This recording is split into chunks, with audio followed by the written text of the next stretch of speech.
Charakter lęborskiej jednostki zmieni się na zdecydowanie bardziej bojowy, w związku z czym batalion ma otrzymać w najbliższej przyszłości nowy sprzęt typu BWP, czyli bojowych wozów piechoty.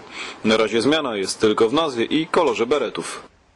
Zgodnie z decyzją Ministra Obrony Narodowej oraz rozkazem dowódcy wojsk lądowych z dniem 1 lipca pierwszy Batalion Obrony Terytorialnej zmienia nazwę na pierwszy Batalion Zmechanizowany z jednoczesnym podporządkowaniem 7. Brygady Obrony Wybrzeża. Charakterystyka zmienia się na bardziej bojowy i bardziej operacyjny. Wiąże się to również z sprzętem, który mamy otrzymać. No, po 5 latach przerwy nasi żołnierze zaczęli w końcu nosić niebieskie berety. Jest dla nas to chwałą i ujmą, gdyż prawie 100% żołnierzy zawodowych zaczynało swoją karierę w niebieskich beretach. Na razie więc zmiany są typowo kosmetyczne. Niedługo jednak oprócz otrzymania nowego wyposażenia struktura jednostki ma się rozszerzyć oraz zwiększy się ilość zawodowych żołnierzy szeregowych.